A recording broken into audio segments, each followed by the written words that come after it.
Welcome everyone to a quick tips and tricks guide for Pokopia for new and current players who have put in some time on the game. So let's get started. So the first thing, if you're just starting out with Pokopia, this is going to be the beginning area. It's not going to look the same because I've done a bunch of transforming, but you're going to quickly get lost in this beginning area and you're going to want to, rebuild everything and make everything look good. When you see Squirtle here, you're going to unlock Water Gun, and you're going to want to, water up all the dry areas, and that's going to take a lot of time. Don't do that. Just continue on with the story. Eventually, throughout the story, further into the story, you're going to have an event where it's actually going to unlock raining in the area. And with the rain, it'll clear out all those dry spots for you, so you don't have to waste your time going, square by square and watering everything. The next thing is continuing on through the story is going to make everything easier. You're going to unlock more abilities. You have your cut to clear up grass or break up trees, rock smash to break up blocks, but better than Rock Smash is going to be Graveler. Now, Graveler you unlock in the Rocky Ridges, going through Machoke's storyline. And with Graveler, it's going to make clearing things much easier. Instead of just punching things, you can go and roll as Graveler and break things super quickly, and it helps you travel quickly around the map. I'll show you here even on the beach. So if you look at this beach, all this sand is just quickly getting destroyed and cleared.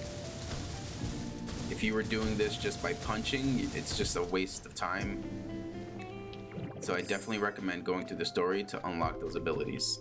And then another thing, once you get rid of things, if you do a little spin inhale, quickly gets everything instead of slowly, just do a quick spin. Very nice.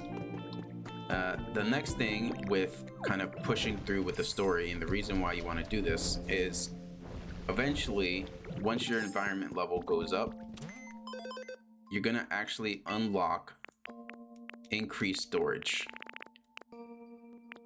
Yeah, so here, packing tips rookie, intermediate, pro, and expert. These are all unlocked in future areas once you get the environment level up to a certain degree, as well as the PP ups. So if you can, increase your environment level, unlock a new area, start working on multiple areas at once, you can, unlock larger storage and larger PP bar, so that you're not constantly having to eat and replenish PP, or you have enough inventory so that you're not constantly building storage boxes and just throwing things everywhere, and then kind of getting confused on where things are.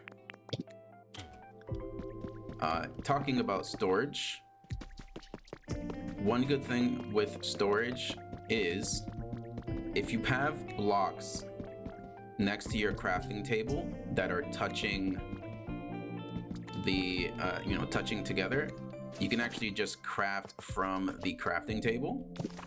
Got rid of all my lumber. Now, you see, I can't craft anything with lumber from this crafting table, right? The boxes aren't touching. But if I push this and it's touching the crafting table, now you can see that I can craft from within the storage box. This is very helpful. I would suggest putting at least 2. You can also put 4, kind of touching one block in the back, kind of up to you. You really only need your crafting materials to touch the crafting table. Everything else, you're not going to be crafting, so you can kind of put away. But definitely recommend kind of doing this kind of setup so that you can easily just jump into the crafting table and not worry about anything. Now, in terms of habitats, so whenever you create a habitat and a Pokemon appears, no other Pokemon is gonna spawn from this habitat because it is occupied. So in the beginning, one thing you can do is once you have a Pokemon that spawns from a habitat, you can move it to somewhere else so that the habitat now has a chance to spawn another Pokemon. This is very helpful in the beginning when you're kind of low on materials and you can't keep crafting multiple things to create multiple habitats. So once a Pokemon spawns, just remove them, and then another Pokemon that's in that spawn pool will now be able to spawn. For example, this one right here, initially I had a Litwick spawn from here. Had it spawn here, I moved it away, and then now this Lampent has just appeared.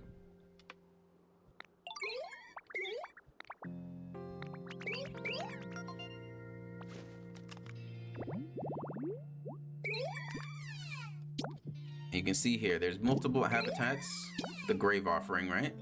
So like I said, initially I had Litwick, I moved Litwick away, and then now Lampent showed up. So highly recommend in the beginning, if you're building, the grass habitats, the squares, 4 squares of grass, getting your Squirtles and your Charmanders, Ivysaurs, etc.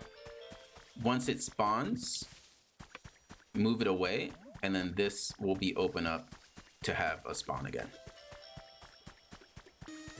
Okay, so this next thing here is going to be cooking.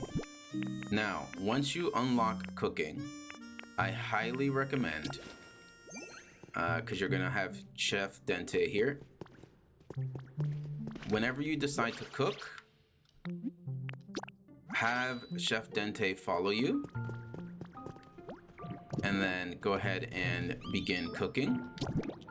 And the good thing about this is there is a chance, I'll just do 10.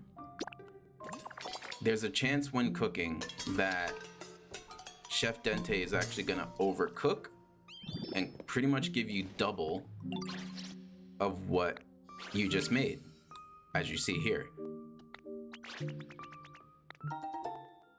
So instead of making 10, now you made 20 for the price of 10. So if you have a bunch of materials, you can craft, let's just say 37. Let's see if we get lucky.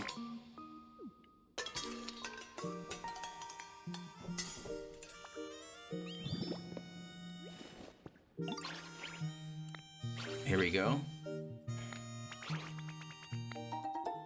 So I just made 78 simple salads because Chef Dente was joining me in my cooking.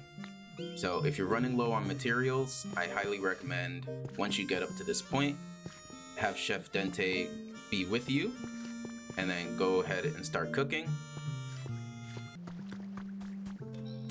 Now, the benefit with different foods is you're gonna get them powered up. So with vine or leafage, you'll be able to make a full cross of grass instead of just 1 by 1. For water gun, instead of just this area here, you'll do a giant water gun. You'll be able to water multiple area, a much bigger area.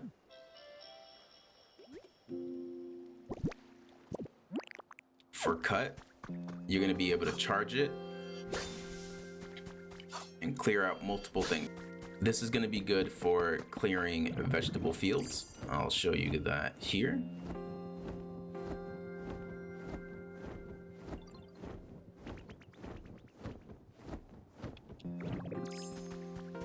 So here you can just use cut and clear out everything, and then inhale. Nice and easy. For rock smash, with the hamburger steaks, with this you'll be able to punch through material that you couldn't before. So this would be areas like over here in these rocks. So before you would punch these and you can't, but with the buffed up Rock Smash, you can just punch through. And then if you have Graveler, you'll be able to roll through and clear up these areas. This is going to be very good for going into like Dream Islands and farming Pokemetal using enhanced Rock Smash with Graveler. You're going to clear up a bunch of things. Next up is Mosslax. So in the Bleak Beach storyline, eventually you will unlock the ability to offer Mosslax food. And with this, provide you with various different buffs. So there are buffs for increasing the rate that you grow closer to Pokemon. There's increased chance of finding rare items, finding rare feathers, increased shop for the Pokemon Center, so better items in the shop and better discounts. There's also increased chance for spawning Pokemon in habitats, and there's also increased chance of ancient artifacts. So I will drop a link in the description to Cerebi, where they will list what each food type does and the buff that it provides. And there's also weak to strong variations. So right now I have the carrot, which is the weakest variation of the buff, but if you actually cook food and provide it to them, you will get a stronger buff for whatever you're trying to do. Okay, and next up is, as I said before, kind of pushing through the story. You're gonna want to eventually get to the Skylands and unlock Tinkaton. Now, the good thing about Tinkaton is we're gonna look in the Pokédex entry here. And Tinkaton has the engineer ability. And it says has the engineer specialty and can lead huge building projects. Now, what does this do? With Tinkaton, if you have it as part of the building party, it's gonna reduce the amount of time it actually takes to build something. So if you've ever, if you're not time traveling like myself and you're rebuilding a Pokemon Center, usually it would say it would be done by tomorrow.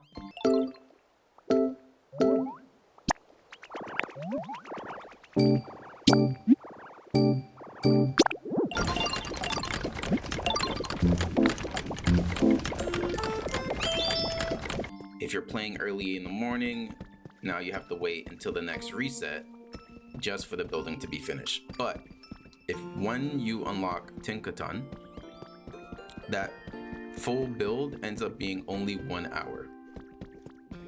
So if you really quickly want to start building things, highly suggest getting up to the point where you unlock Tinkaton, and instead of building one thing that takes a whole day, you can build 10, 12, depending on how long you're playing. But going from potential 24 hours to 1 hour builds with Tinkaton, highly recommend pushing through and unlocking this Pokemon Ant ability.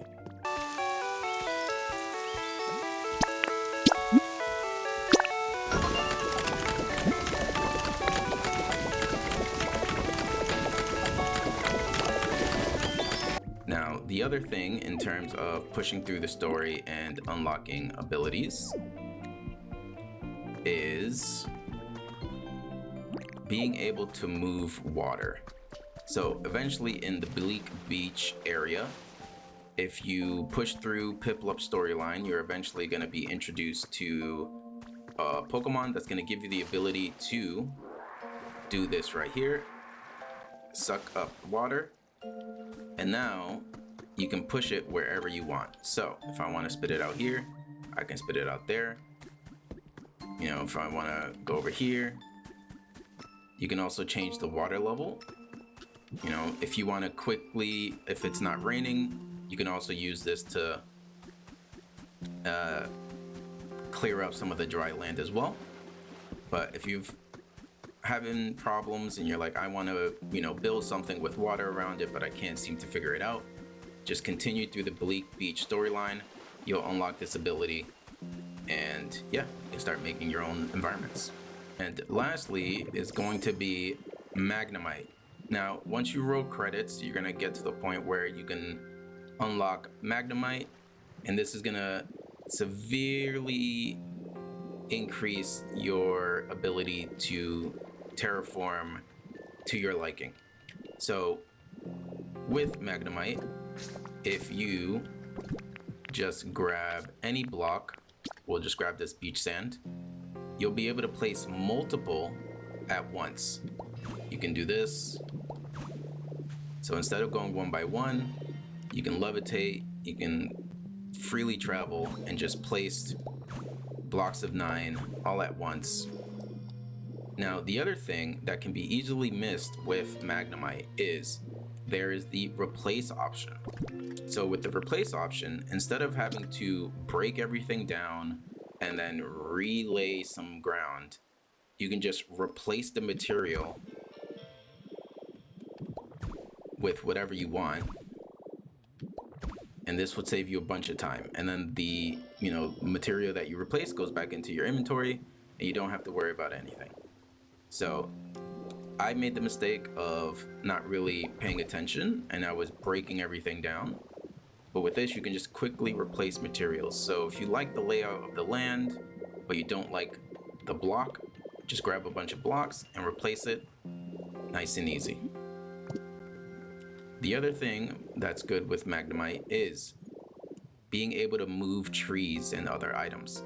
So if you hold Y, you see that I've just grabbed this tree and now I can just place it wherever I want. So this helps with, instead of breaking down and then having the seeds and having to water and have a grass Pokemon grow them, with Magnemite you can just freely grab whatever tree and move it. So this is going to be really helpful for if you're going to a dream island, you can just clear the place from all the trees that it has, and then you can just bring it back into your area. Another thing is environment level and checking the happiness of your Pokemon. So when you go into the Pokemon Center, you just press the minus button there, and you'll see a list of all the Pokemon currently in the area and how happy, how comfortable they are. So this will be very helpful if you're wondering on how to increase the environment level. You can look through some of these Pokemon, see which ones are, a bit lower. So we saw that Magnezone was in the average. So I'm gonna go attract him. Ask him how his comfort level is. He wants some decorations in his habitat. So let's go ahead and let's just put this random fossil head here. So now he sees the Chunter fossil, he's happy. So after this, we see that his comfort level has increased to nice. So if you're having trouble increasing your environment level, just go to each of these Pokemon, give them whatever they want, and it will increase the environment level. And the place doesn't have to be pretty. It can just be quick, just to kind of get through the game, so that you can unlock all the abilities and go through the story. Here's another example. Has the white bar above it. Talk to Growlithe, and just talking to them is going to increase their happiness. So you don't even have to decorate anything, just talk to them. I hope that helped. If you have any questions, please let me know, and I'll catch you on the next one.